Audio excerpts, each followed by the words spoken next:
And alternate to plastic. Plastic वातावरण को प्रदूषित करता है। प्लास्टिक हमारी मिट्टी, हवा और पानी को भी प्रदूषित करता है। इसीलिए हमें प्लास्टिक को अपने स्कूल में प्लास्टिक बैंक तैयार किया। जो ये प्लास्टिक बैंक खाली होता है तो ये ग्रीन सिग्नल देता है। जो ये प्लास्टिक बैंक बचे 50% तक भर जाता है तो ये ऑरेंज सिग्नल देता है। जो ये 75 तक भर जाता है तो ये रेड सिग्नल देता है। तो जो पूरा भर जाता है तो एक साइड दी आवाज देता है जिससे कि मैसेज सारे फोन विच आ जाते हैं। प्लास्टिक को 5R तक सिद्ध रखना चाहिए। रीयूज, रीसाइकल, रीयूज, रीयूज और पर्पल यूज।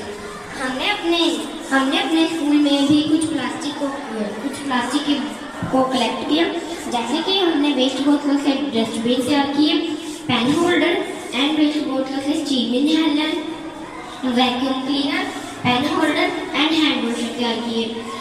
हमने अपाहज लोगों के लिए, बुजुर्ग लोगों के लिए जुत्ती खोलने वाला यंत्र तैयार किया।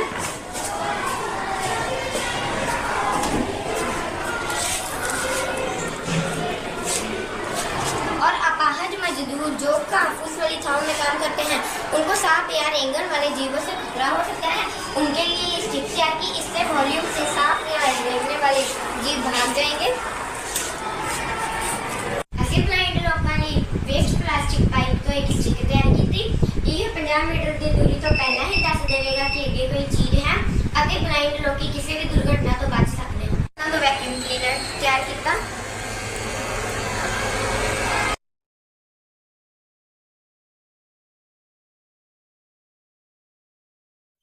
हमने किचन वेस्ट से बायोप्लास्टिक तैयार किया, जिसे हमने सबसे पहले वेस्ट राइस और जो पोटैटो पील्स हैं उनसे स्टार्च तैयार किया। हमने 10 ग्राम स्टार्च में 50 ml water, 3 ml glycerine, 5 ml vinegar डालकर अच्छी तरह से हीट किया और तब तक हीट किया जब तक एक बायोप्लास्टिक फिल्म तैयार नहीं हो जाती। हमारे द्वारा तैयार किया बायोप्लास्टिक पानी में भी अच्छी तरह से सॉल्युबल है और ये पूरी तरह इको फ्रेंडली है और बायोडिग्रेडेबल है। हमने इसके लिए सर्च की और देखा कि हमारे द्वारा तैयार किया बायोप्लास्टिक मिट्टी में भी आसानी से डिग्रेड हो जाता है और ये पूरी तरह इको फ्रेंडली है।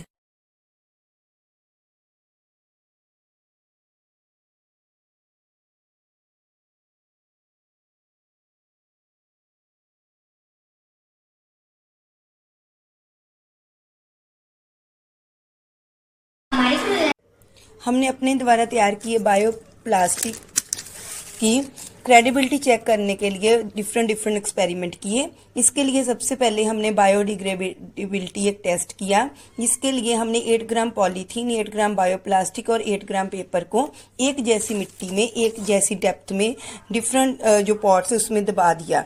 डिफरेंट टाइम पे डाटा नोट किया और डाटे को एक बार ग्राफ के जरिए दर्शाया। इससे हमने देखा कि पहले दिन तो बायोप्लास्टिक, पॉलीथीन और पेपर का वेट 8 ग्राम ही था। ऐसे ही हमने 3rd day, 5th day, 7th day और 9th डे इसका जो वेट है वो किया, तो हमने देखा कि 9th डे जो प्लास्टिक था उसका वेट 8 ग्राम ही था और जो हमारे द्वारा तैयार किया बायोप्लास्टिक का उसका वेट 3.5 ग्राम हो गया, जबकि पेपर का 0 ग्राम था। हमारे इस प्रयोग का ये नतीजा निकला कि हमारे द्वारा तैयार किया गया बायोप्लास्टिक पूरी तरह विघटनशील है और इको फ्रेंडली है। हमने दूसरा एक्सपेरिमेंट ऐश टेस्ट किया। हमने 8 ग्राम पेपर को जलाया, 3 ग्राम ऐश पैदा हुई। 8 ग्राम बायोप्लास्टिक को जलाया तो 1 ग्राम सिर्फ ऐश पैदा हुई और 8 ग्राम पॉलीथीन को जलाया तो 0.5 ग्राम ऐश पैदा हुई। लेकिन इसके साथ साथ बहुत सारा पोल्यूशन भी पैदा हुआ। हमारे द्वारा तैयार किए गए बायोप्लास्टिक बहुत कम एयर पोल्यूशन करता है।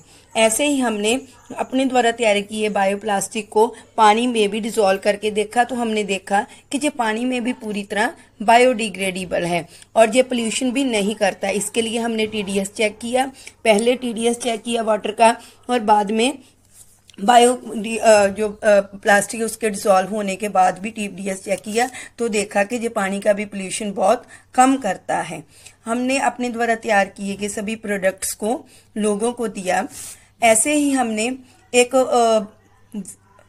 वेस्ट प्लास्टिक और आयरन वेस्ट को डिफरेंट करने के लिए एक इंस्ट्रूमेंट तैयार किया है, जिससे हम इजीली जो प्लास्टिक है और आयरन है उसको सेपरेट कर सकते हैं और रिसाइकल कर सकते हैं। हमने एक गेम तैयार की है जिससे हम जैसे अगर हम वेट वेस्ट करेंगे तो उसके सामने हमें जो सब्जियों और फलों के छिलके जो हैं वो सिग्नल मिलेगा। ऐसे ही इलेक्ट्रॉनिक वेस्ट के सामने वेस्ट मोबाइल उसका सिग्नल मिलेगा। प्लास्टिक जो कि उसके